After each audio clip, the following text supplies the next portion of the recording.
ও এলাকার যুবক, কুড়িগ্রামের একজন বশিরউদ্দিন ঘুঘু মুন্সির নাম আপনাদের নতুন কিছু নয়। 30 বছর পরও তাজা লাশ পাওয়া গেছে, কথা ঠিক কি না? ওই যে বশিরউদ্দিন ঘুঘু মুন্সি বড় কোনো একজন আলেম ছিল না, বড় একজন মাওলানা ছিল না, বড় একজন মুফতি ছিল না। বশিরউদ্দিন ঘুঘু মুন্সি সাধারণ একজন মানুষ ছিল। কিন্তু ঘুঘু মুন্সি কেন ডাকতো? ঘুঘু মুন্সি যেমন ঘুঘু, যেমন আপনার ডাকতে ডাকতে যেমন রাস্তা দিয়া বাগানে বাগানে চলে, আল্লাহর বান্দা বশিরউদ্দিন ঘুঘু মুন্সিও আল্লাহ তাআলার জিকির করে করে করে করে চলতো।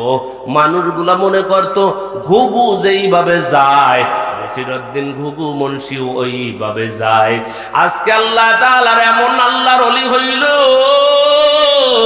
একবার 35 বছর পর আর একবার 32 বছর পর তাজা লাশ তার পাওয়া গেছে। মনে হয় জানো মানুষগুলা যারা উঠাইছে কুড়িগ্রামে যাওয়ার পর আমার কানে বলছিল, হুজুর 35 বছর পরে লাশ উঠাইছি, মনে হয় জানো মাত্র আল্লাহর বান্দাকে দাফন করেছি। আউলিয়ারা কারে দুনিয়ায় ইখতিয়ার, জাহেলারা কারে দুনিয়ায় ইখতিয়ার। মাইলে মোমেন সোয়ে মোমেন মিশাওয়াত, মাইলে কাফের সোয়ে কাফের মিশাওয়াত। এইবার হাসান বসরি বলেন, রাবেয়া গো, কলসিরাতের ফুল তুমি পার হইতে পারবা কিনা এটা তো কেউ জানে না, আল্লাহ ছাড়া কেউ জানে না। এইবার রাবেয়া বসরি কয়, হুজুর আমার বড় স্বপ্ন ছিল আপনার বিবি হব। আপনার বিবি যদি হইতে পারি, আপনার যদি আমি বিবি হইতে পারি, আমার জীবনটা বড় ধন্য, আমার জীবনটা বড় ধন্য হয়ে যাবে। আমি চিন্তা করেছিলাম আপনার বিবি হব, তবে 4টা প্রশ্নের উত্তর যখন দিতে পারেন নাই, আমার আর আপনার বিবি হইতে আমি পারি না। কারণ আমার মৃত্যুর সময় আমি ঈমান নিয়ে যাব না বেঈমান হব? কবরের মধ্যে আমি সুয়াল জবাব দিতে পারবো কি পারবো না? এবং আমার আমল নামার ডান হাতে আসবে না বাম হাতে আসবে এটাও তো আমি জানি না। পুলসিরাতের ফুল এত বড় বিশাল ফুল, এটা আমি পার হইতে পারবো কি পারবো না এটা চিন্তা করে করে আমি রাত্রের মধ্যে ঘুমাইতে পারি না। দিনের বেলাও আমার চোখের মধ্যে ঘুম নাই, আমি রাত্রেও ঘুমাইতে পারি না, আমি খানাও খাইতে পারি না। যখনই ঘুমাইতে যাই আমার মনের মধ্যে বড় টেনশন, এই ঘুমের মধ্যে যদি আমার মরণ হয় তাহলে আমি কি নিয়ে কবরে যাব? আমি কি আমল করলাম, আমি কোন আমল নিয়ে কবরে যাব? ও এলাকার যুবক, ও বৃদ্ধ বাবাজি, চিন্তা করেছেন যদি এখন মরণ হয় কি নিয়ে আমি কবরে যাব? কবরে তো যাওয়াই লাগবে, তাহলে কি নিয়ে কবরে গেলাম, আমার অবস্থা কি হবে? অন্যের চিন্তার দরকার নাই রে যুবক, আমার চিন্তা আমার নিজের করতে হবে। সাহাবায়ে কেরামের দিকে তাকাও, হযরত ওমর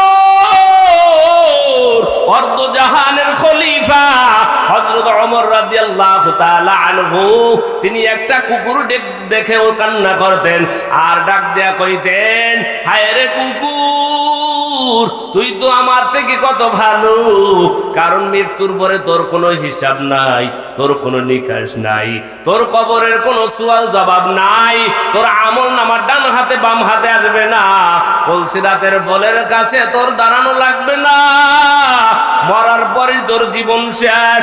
কিন্তু আমি ওমর হইলাম মানুষ, আমার অবস্থাটা কি হবে? এই চিন্তা করে করে হযরত ওমর রাদিয়াল্লাহু তাআলা আনহু তিনি রাত্র দিন 24 ঘন্টা কান্নাকাটি করতেন।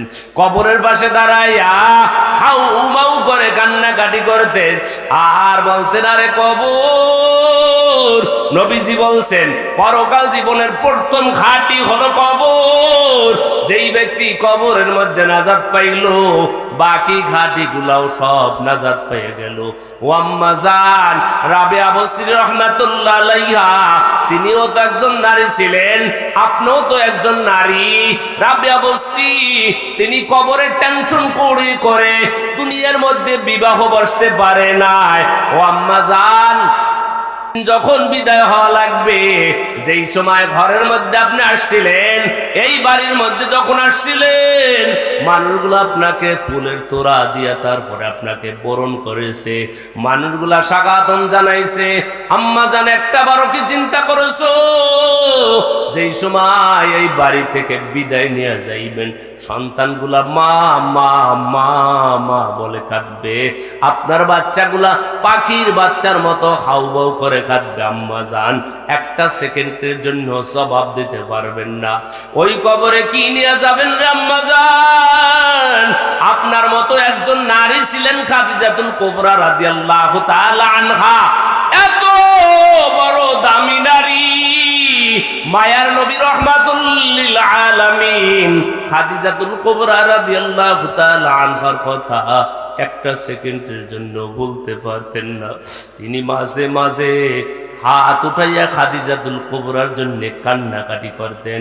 মা আয়েশা সিদ্দিকা রাদিয়াল্লাহু তাআলা আনহা একবার রাত্রে বেলা যায় দেখেন, তিনি মসজিদে নববীর ভেতরে আল্লাহর নবী খাদিজার জন্য কান্নাকাটি করে। মোনাজাত শেষে আল্লাহর নবীর বিবি আয়েশা ডাক দেয়া কয়, নবী গো, আপনার খাদিজার থেকে ভালো বিবি কি আপনার কেউ হইতে পারে নাই? আপনার 25 বছরের সময় একটা 40 বছরের একজন বুড়ি বিবাহ করেছিলেন, তার কথা কি এখনো আপনি ভুলতে পারেন নাই? আল্লাহর নবী কয়, খাদিজা গো, আল্লাহর নবী কয়, আয়েশা গো, তোমরা সবাই হইলা আমার সুখের দিনের বিবি, আর খাদিজা বলো আমার দুঃখের দিনের বিবি। যেই সময় আমার ডান বামে সব হলো দুশ্মন, এমনকি আমার আপনজন আমার দুশ্মন, আমার সবাই হলো দুশ্মন, এই সময়ও হযরত খাদিজা, যখন আমি পাহাড়ের উপরে যখন আল্লাহ তাআলার ধ্যান খেয়ালে ছিলাম, ওই সময় 40 দিন পর্যন্ত হযরত খাদিজা কাফের মুশরিকের চোখের আড়াল করিয়া তিনি খাবার ওই পাহাড়ের উপরে পৌঁছাই দিয়েছে। মাঝে মাঝে নবীজি বলতেন, খাদিজা গো, ও খাদিজা, 3টা বেলা খানা এত কষ্ট করে করে কিভাবে নিয়ে আসো? হযরত খাদিজা রাদিয়াল্লাহু তাআলা আনহা ডাক দেয়া কয়, নবী গো, আমি জানি আপনার মা নাই, আপনার বাবা নাই। আপনার মা যদি থাকতো, আপনার মা আপনাকে খানা না খাওয়াইয়া ঘুমাইতে পারতো না। আপনার মা যদি থাকতো, আপনাকে খানা না খাইয়া আপনার মা খানা খাইতে পারতো না। আপনার মা যদি থাকতো, তাহলে খাবার পৌঁছায় দিত। আমি জানি আপনার মা নাই, আপনার বাবা নাই, আপনার মতো এতিম আর কেউ নাই। আমি জানি আপনি এই মক্কার ভেতরে সব থেকে বড় এতিম। আল্লাহর নবী কয়, আয়েশা গো, জানো না, আমি যখন ওই পাহাড় থেকে 40 দিন পরে যখন কোরআন আমার উপরে নাজিল হইল, যখন আল্লাহ তাআলা আমাকে নবুয়তি দান করেছে, আমি যখন বাসার মধ্যে আসলাম, আয়েশা বললাম, খাদিজা গো, আমার শরীরের মধ্যে কম্পন হয়েছে, আমার শরীরের মধ্যে জ্বর আইসা পড়েছে, আমার বড় ভয় লাগে। খাদিজা ডাক দেয়া কয়, নবী গো, আপনাকে জিনে ভূতে ধরতে পারবে না, কারণ আপনি কোনোদিন মিথ্যা কথা বলেন নাই, আপনি কোনোদিন আমানতের খেয়ানত করেন নাই, আপনি কোনোদিন মানুষের হক নষ্ট করেন নাই। অতএব কারণে আপনাকে জিন ভূতে আপনার আসর করবে এটা সম্ভব নয়। আমার মনটা বলতেছে, নবী গো, আপনাকে আল্লাহ তাআলা নবুয়তি দান করেছেন, আপনার বড় চিন্তা হয় আমি কালেমা পড়বো কি পড়বো না, নবী আপনি সাক্ষী থাকেন, চিন্তা করার দরকার নাই। আপনার বিবি আমি খাদিজা 1 নম্বরে কালেমা পড়িয়া মুসলমান হয়ে গেলাম। মুসলমানি বুয়াদ গরদান খাদান নানে খুদ বদস্তে খাজাদাদান গর্ব সুরাত আদমি ইনসাবুদে আহমদবু জাখলো হামে কসাবুদে। ওই খাদিজাও তো একজন নারী, ও আম্মা জান আপনিও তো একজন নারী। আপনাদেরকে নবীজি কত সুন্দর সুসংবাদ শোনাইছেন। আল্লাহর নবী কয় আম্মা জান 4টা কাজ যদি কোনো নারী করতে পারে আল্লাহর ফজল ও করমে মৃত্যুবরণ হইতে দেরি হবে, আল্লাহর জান্নাতের মেহমান হইতে দেরি হবে না। আম্মা জানের মর্যাদা অনেক বেশি, কারণ আল্লাহর নবী কয় আম্মা জান ভালো করিয়া শোনেন, একজন পুরুষ যদি শহীদ হইতে চায় যুদ্ধের ময়দানে যাওয়া লাগবে, কাফেরের বিরুদ্ধে যুদ্ধ করে করে তারপরে শাহাদাত বরণ করা লাগবে। কিন্তু একজন আম্মা জান যদি সন্তান গর্ভ ধারণ করার পর প্রসব করার সময় যদি কোনো আম্মা জান মারা যায়, আল্লাহ তাআলা আম্মা জানকে শাহাদাতের মর্যাদা দান করে। এবং যদি আম্মা জান প্রসব করিয়া যদি বাঁচিয়া যায়, পুরুষরা যেমন যুদ্ধের ময়দান থেকে আসিয়া গাজী হইলে যেই পরিমাণ সব হইতো, আল্লাহ তাআলা গাজী হওয়ার সব আল্লাহ বান্দার আমলনামায় লিখে দেয়। ও আম্মা জান আপনাদের আযান নাই, আপনাদের ইকামত নাই, আপনাদের জামাত নাই, আপনাদের জানাজা নাই। ও আম্মা জান এত সুযোগ আপনাদেরকে আমার আল্লাহ দান করলেন। আম্মা জান ভালো করিয়া শুনিয়া নেন, কোন মা যদি ঘরের মধ্যে থাকিয়া 5 ওয়াক্ত নামাজ সময় মতো আদায় করে, রমজান মাসের রোজা রাখে এবং যদি পর্দা করে এবং স্বামীর যদি খেদমত করে, আল্লাহর নবী কয় ফালতাদখুল মিন আইয়াবিল জান্নাতি শাহাদ। আম্মা জানের ইন্তেকাল হইতে দেরি হবে, আম্মা জানের জন্য জান্নাতের দরজা খুলতে দেরি হবে না। এরা তো আমাদের আম্মা জান। ও মা আপনাদের সম্মান কত বেশি রে মা, আপনাদের সম্মান ইসলাম দিয়েছে, আপনাদের সম্মান মুসলমানের নবী বিশ্ব নবী দিয়েছে, ইসলাম দিয়েছে, কোরআন দিয়েছে, আল্লাহ দিয়েছে। আপনাদের সম্মান এত বেশি, আপনাদের মর্যাদা এত বেশি, কারণ আপনারা আম্বিয়ায়ে কেরামের মা, আপনারা আউলিয়ায়ে কেরামের মা, আপনারা বড় বড় বড় বড় ওলিদের মা, আপনারা বড় বড় বড় বড় আলেমদের মা। আপনাদের মর্যাদা কত বেশি। মা বলিয়া ডাক দিলে আমাদের হৃদয়টা ঠান্ডা হয়ে যায়, মা বলে ডাক দিলে আমাদের কলিজা ঠান্ডা হয়। যদিও আজকে কুলাঙ্গার যুবক আজকে মাকে চিনে না, মা যে কত বড় সম্পদ এটা বুঝে না। যদি বুঝতো মা তোমাকে দুনিয়ায় যেই সময় ভূমিষ্ঠ করেছিল, এরে সন্তান ওই একদিনের শোধ, একদিনের তোমার কষ্ট, মার পরিশ্রম তুমি কোনোদিন শোধ করতে পারবা না। যেই সময় মা প্রসব করাইছিল যুবক, মা কেমন কষ্ট পাইছিল। মুফাসসিরিনে কেরাম বলেন একজন মানুষ 40 সেলসিয়াসের উপরে কষ্ট সহ্য করতে পারে না।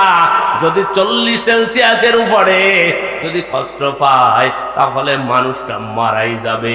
কিন্তু আমার মা যখন বাচ্চা ভূমিষ্ঠ করলো, মায়ের কষ্ট আপনার 40 সেলসিয়াসে থাকে না, 58 থেকে 60-এ চলিয়া যায়। এরপরেও আমার আল্লাহ বাঁচায় রাখলো রে যুবক। ওই মা যখন তোমাকে দুনিয়াতে আনলো এত কষ্ট করলো। আল্লাহর নবী কয় আম্মা জানের মর্যাদা কত আল্লাহ বাড়াই দিছে। একজন সন্তান পেটে থাকার পর যদি রাত্রে বেলা ঘুমাইতে না পারে, আল্লাহর নবী কয় লাইলাতুল কদরে ইবাদত করলে যেই পরিমাণ সব হইতো, প্রত্যেকটা রাত্রকে আল্লাহ তাআলা লাইলাতুল কদরে ইবাদত করার সব আল্লাহ দান করে। দিনের বেলা খানা খাই 50,000 বছরের রাস্তা, পুলসিরাতের ফুল। আল্লাহর নবী কয় এত ধারালো হবে, শরীর থেকেও ধারালো, এবং কত চিকন হবে, কয় চুলের থেকেও চিকন। মানুষগুলা 50,000 বছর নিজের এখতিয়ারে চলিয়া যাবে, কোনোদিন সম্ভব নয়।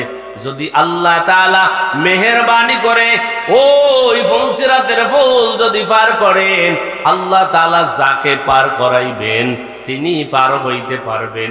কত মানুষগুলা কাটিয়া কাটিয়া কাটিয়া কাটিয়া কাটিয়া জাহান্নামে বড় বড় যুবক ওই পুলসিরাতের ফলে ওঠার পর কত মানুষগুলা কাটিয়া কাটিয়া জাহান্নামে পড়ে যাবে। আর কত মানুষগুলা চক্ষু বন্ধ করিয়া খুললে যতটুকু দেরি হয়, এতটুকু দেরির মধ্যে পুলসিরাতের ফুল পার হইয়া যাবে। এইবার রাবেয়া বসরি কয় হুজুর আমার 4 নম্বরে প্রশ্ন, যখন আমি পুলসিরাতের ফুলের কাছে যাব তখন আমার জানতে বড় মনটা চায়, আমি কি ওই সময় পুলসিরাতের ফুল পার হইতে পারবো কি পারবো না? আমার উত্তর যদি দিতে পারেন আমি আর দেরি করব না, আমিও আপনার বিবি হওয়ার জন্য তৈয়ার হয়ে গেলাম। এইবার হাসান বসরি কয় রাবেয়া গো, তুমি পুলসিরাতের ফুল পার হইতে পারবা কি পারবা না এটা দুনিয়ার কেউ জানে না, একমাত্র আল্লাহ তাআলা জানে। কারণ পরকাল জীবনে কেউ আপন হবে না, তোমার সন্তান আপন হবে না, তোমার ভাই আপন হবে না, তোমার বন্ধু আপন হবে না। ও এলাকার যুবক, যাদেরকে আপন মনে করছো কেউ তো আপন নয়, একমাত্র আপন হলেন তিনি হলেন আমার আল্লাহ। এজন্য আল্লাহ তাআলা আগে জানাই দিয়েছেন তোমার বড় বড় ভবন, বড় বড় বাড়ি গাড়ি দালান কোঠা কিছু আপন নয়। কুড়িগ্রামের মুসলমান জানতে চাই একজন আপন, আওয়াজ করিয়ে বলেন তিনি কে? ইয়াউমা লা ইয়ানফাউ মালুন ওয়ালা বানুনা ইল্লা মান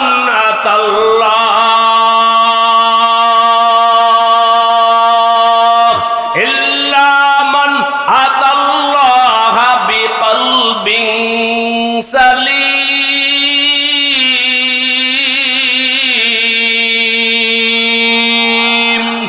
আল্লাহ রাব্বুল আলামিন বলেন, ও দুনিয়ার মানুষ, তোমার সম্পদ আপন না, তোমার সন্তান আপন না, তোমার দুনিয়াদারি কেউ আপন না।